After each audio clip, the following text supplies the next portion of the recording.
What's going on, everyone? I'm just a typical average American here today to react and learn about some of the biggest differences between living in Canada versus living in the United States. And what I'm very excited about in this video is that this is from the point of view of a Canadian who has lived many years, decades in Canada, but has also lived many, many years in America.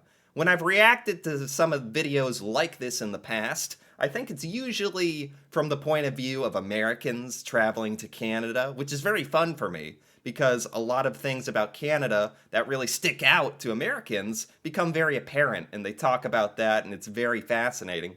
But this perspective, I think, is going to be so fun and interesting for me because when Canadians travel to America, a lot of American stuff that's different and weird sticks out that I would never notice. It's just normal to me. I'd never think about it any other way. So I think this is going to be so fun. I'm so interested to hear what the biggest difference is from a Canadian's point of view between living in Canada versus America, what those differences are. I'm very excited to learn about that. So with that being said, let's take a look. America and Canada, two pretty similar countries, but with their fair share of differences as well. I've had the pleasure of living in both countries for a pretty significant period of time. And while, like I said, both countries are pretty similar in the grand scheme of things, I'm here to talk about the 10 things that are different in these two countries. I think that's one of my most favorite things about comparing America and Canada. The most fun thing is how incredibly similar they are, or how similar many people think we are. In many, many ways we are, obviously, but it's these fascinating little strange, unique ways that Canada and the United States are so different in that you would never imagine unless you really kind of try to look it up and watch stuff like this. So I'm fascinated by that. What is going on, everyone? Chris Vincelli here. Welcome to my YouTube channel. This is the YouTube channel that discusses personal development, finances, and everyday life experiences. And like I mentioned earlier, I'm going to be talking about the 10 things that are different between these two countries. And I'm not going to waste any time. I'm going to dive into it right now. And the first thing I'm going to talk about are the things to do in each country. There are plenty of things to do in both countries. Both countries are very fun to live in and to visit. Canada has some great fun cities that you can visit and you can live in.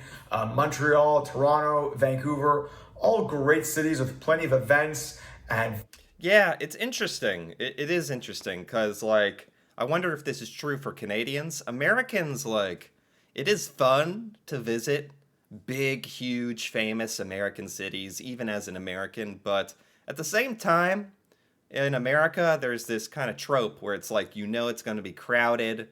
There's going to be a lot of, like, aggressive Americans living there who are, like, locals and used to the city life. So they're a little rough around the edges, to say the least. So it's fun, but then you go to the big American cities and you're like, I'm glad I don't live here, but it's fun to kind of pop in and see what's going on. It's interesting, and I wonder how that compares to Canadians living in big Canadian cities. If maybe it's a bit more tolerable and fun, but there's obviously fun, unique experiences to be had in major cities in both of our countries. Festivals taking place pretty much throughout the year. Montreal has an amazing nightlife. Toronto is the cultural and economic hub of Canada. And Vancouver is also a very fun city where you can take advantage of some of the great outdoor activities in and around the city.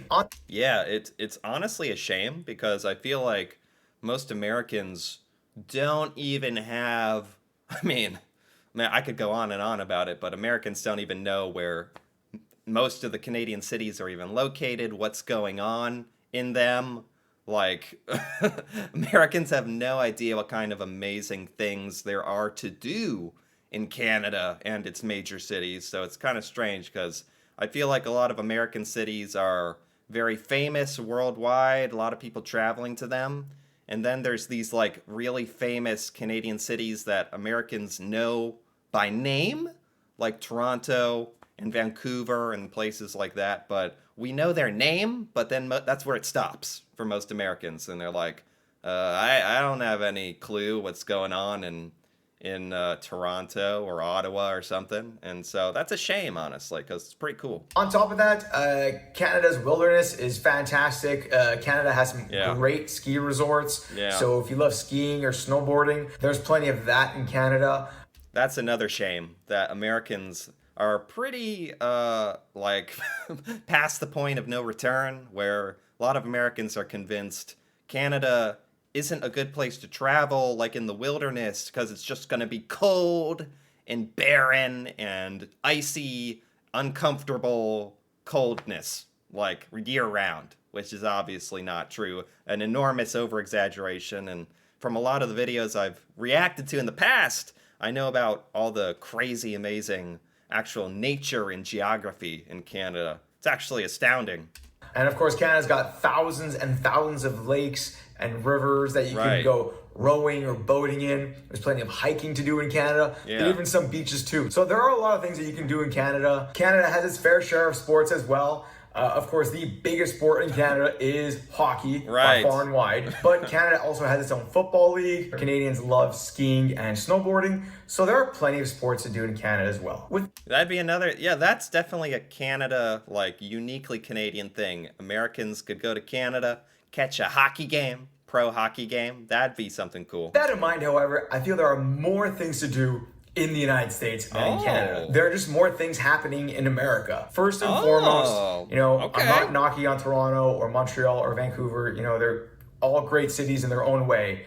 But those cities pale in comparison to the world-class cities of New York, LA, San Francisco, Chicago, and Miami. They're just Yeah, and honestly, like that's why this is interesting to hear from a Canadian's perspective, because maybe it's like more okay to say from his point of view as a Canadian, whereas it's never really fun to hear Americans be like, "I think New York is the best," even though I'm actually not sure because I don't know like the size of a city like Toronto versus the size of a city like New York, but man. That'd actually be interesting to look up. I'm guessing New York is bigger, and just because America is like more of a global economic hub, like financially on the global stage, like there's a lot more businesses and just in that sense stuff located in some of our major cities. Not just compared to Canada, but compared to like anywhere else in the world, basically. there's more things to do in those cities than Toronto or Montreal can ever come up with. American Ooh. cities, big or small, tend to be really, really fun. They all have their own unique thing that they offer. New York is obviously the city that never sleeps. Miami is a preeminent tourist destination. Yeah. LA is the cultural capital of the United States and arguably of the world as well. And then there are other cities Wow. like This is very high praise. Very high praise. I don't mind it. Nashville and Las Vegas and even Austin or Charleston, South Carolina that offer their own unique and fun nightlife. That's true. Places like Nashville, Las Vegas, other places like there are cities within America that are famous to Americans where Americans are like, Canada is obviously gigantic, but America is gigantic. So you really can feel like you're traveling a long ways away, not to another country, but you can travel places in America and feel almost like you're in another part of the world. Like it is kind of fun in that respect. So I'm going to say that American cities are more world class and more culturally significant. They're more influential on the Okay. world stage, and they're That's exactly the same point I was trying to make. Is just like I'm not trying to say any city is better than another city. They're just different. They all have their own unique thing to offer.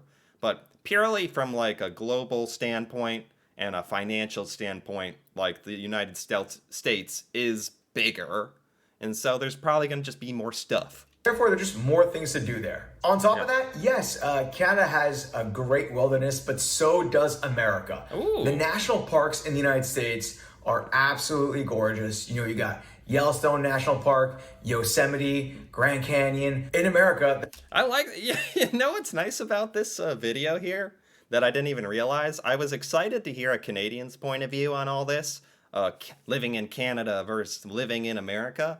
it didn't even cross my mind how much praise he was going to have for America, which is very kind, honestly. And as an American, even I haven't gotten an opportunity to travel to all of our own national parks and stuff. I'm sure they are incredible, but I've seen national parks in Canada as well, and that kind of blew my mind. There are just so many things that you can do in the great outdoors. America has great mountains that you can ski or snowboard on, that you can hike on as well. America's got some great deserts that you can visit. It's got beaches, it's got oceans, it's got coral reefs. It's got a lot. So I have to say that even though Canada offers a lot for you to do, America does tend to offer more, even in the great outdoors. Wow, wow. He's like clearly I don't know if he's going to end the video with like his de facto ruling on this, but it seems like he's actually like enjoying his time in America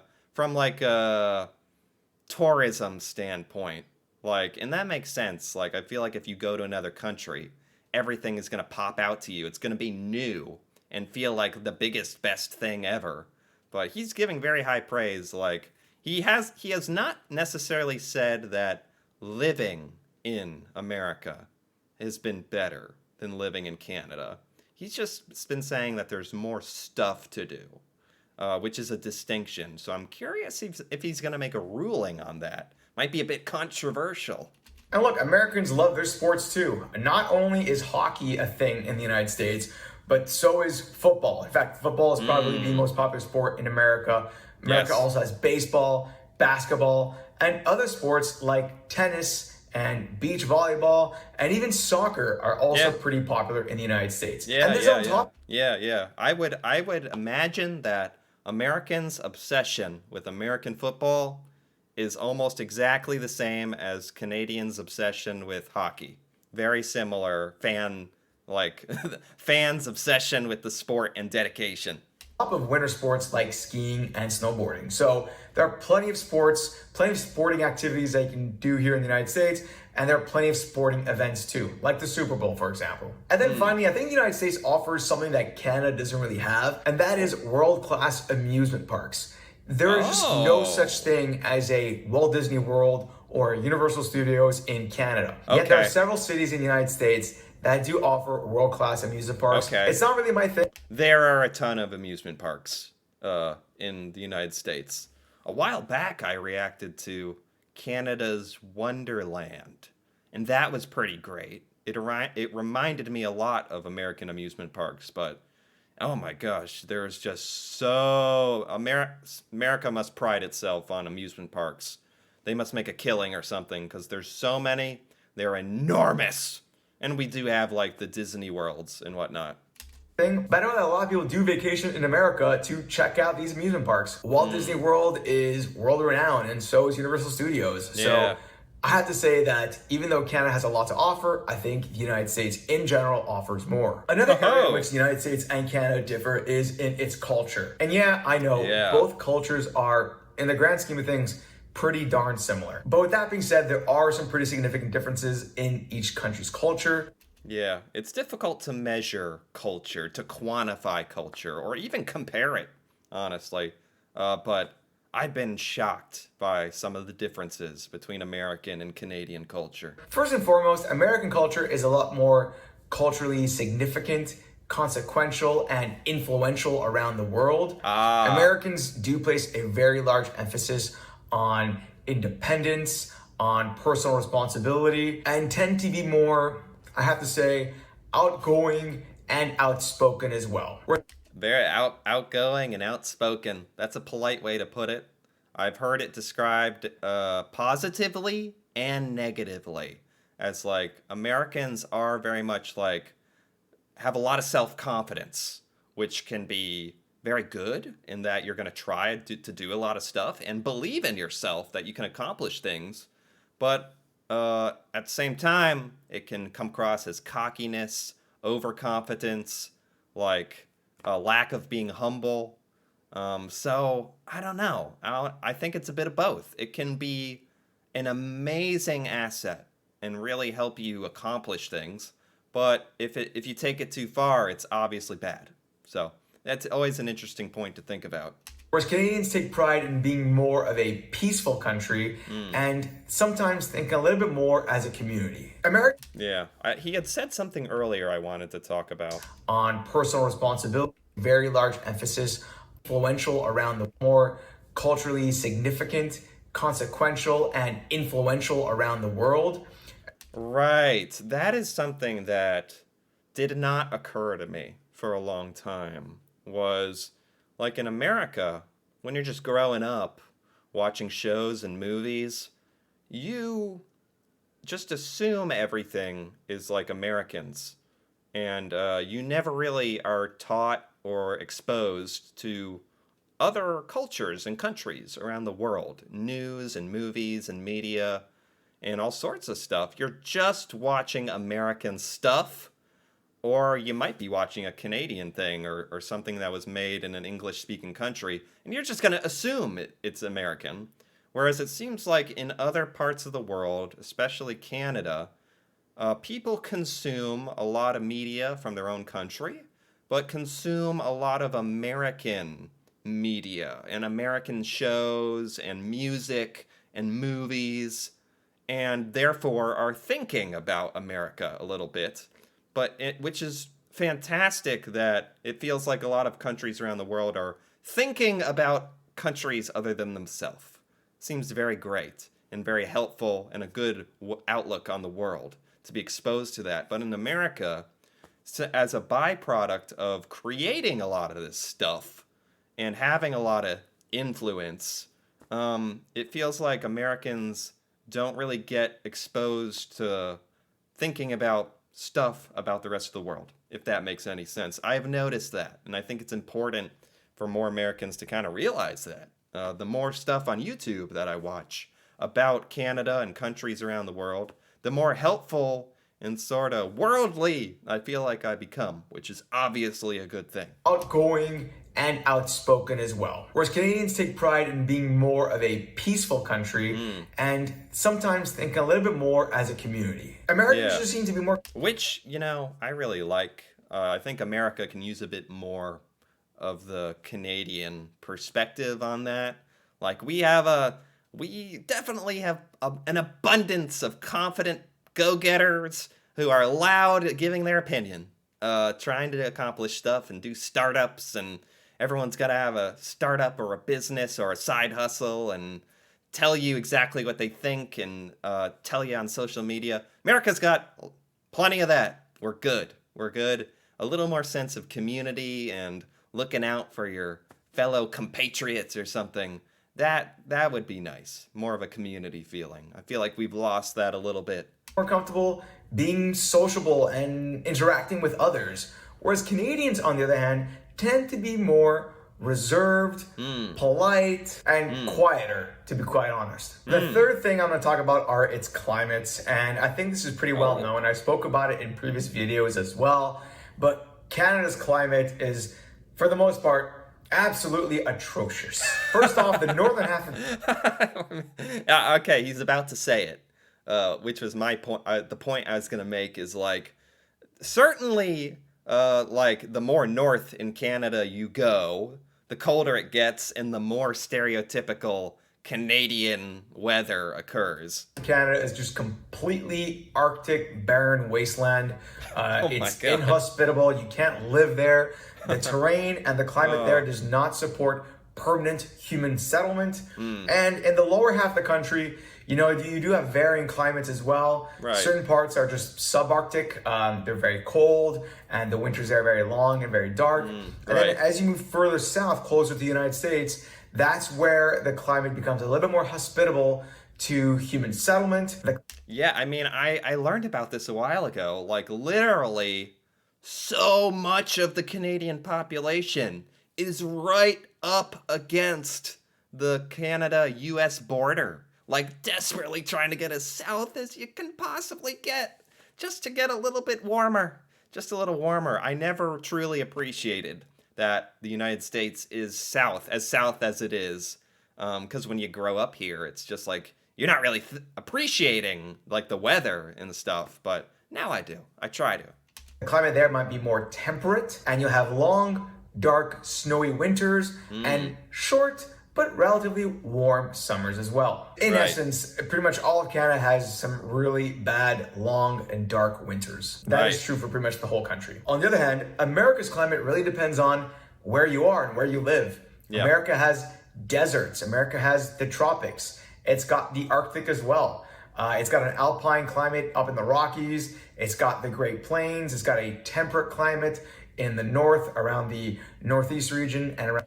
Yeah, I mean, he's going to go on and on, I'm guessing, but it is mind-boggling how different the weather is around America, like truly. On the Great Lakes, and it's got a subtropical climate in the south of the United States as well. So America's climate really varies, and I think that's one of the nice things about living in the United States is that Yeah. depending on what you prefer, there will probably be a type of climate that's for you. Right. Personally, I love the warmth. I love the tropics. That's why I live in Miami. But there are different types of climates throughout the entirety of the country.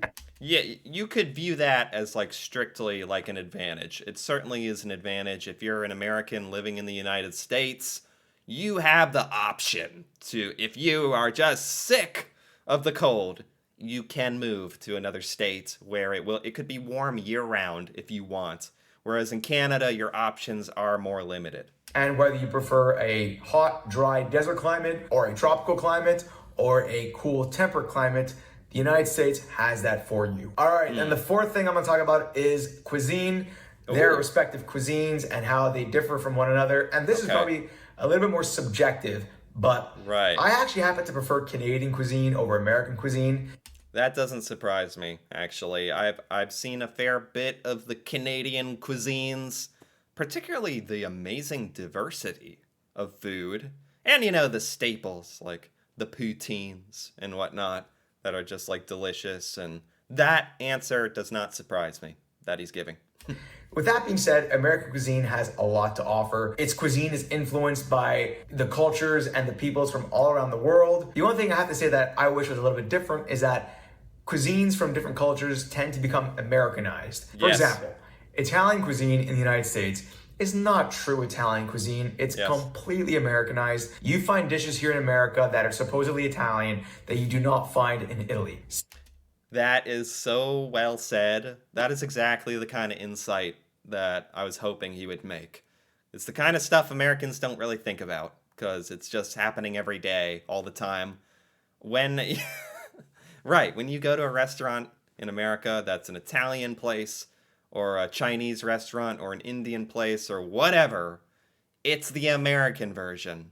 Like the dishes are clearly simplified, and also there are like dishes that don't even really exist in the original country that the place is supposed to represent, which is kind of funny. It's literally an American food at that point under the guise of a different nation. So that is interesting. And apparently in Canada, like if you get food that's what's his example? Italian food, it's actually going to be representative of that, which I think Americans would actually love. Like Americans love food. We love food. I would think most Americans would love being exposed to more of the classical, true version of the dishes. Same goes for things like Mexican food and Chinese food. Tex-Mex is not Mexican, and your typical Chinese food here in the United States is not No. really Chinese either. It was probably invented somewhere in California or Yeah. New York. All right, so the next thing I'm gonna Yeah, that is so true. Oh my gosh, that is so true. The food. Yeah, the food options are a little more true in Canada, a little more healthy, a little more diverse. That's for sure. Wow, that's a good insight. Anyway, I think based on how long this video is, we're only halfway through. I'm going to stop it there and come back after this to a part 2 of the differences between living in America versus living in Canada. I am really, really enjoying this. I'm enjoying hearing his perspective as a Canadian because he is talking a lot about what he has observed in the United States, which is fascinating. Very complimentary so far, honestly, which between you and me, I don't mind. But then I also like, chiming in with my observations thus far. So I'm having fun. I'm enjoying this. And if you've enjoyed this as well, feel free to give this video a like or leave a comment. And if you're interested in part 2 or just more videos like this in general, me reacting to Canada and Canadian culture, feel free to subscribe for more. And until then, thanks for watching, and see you next time.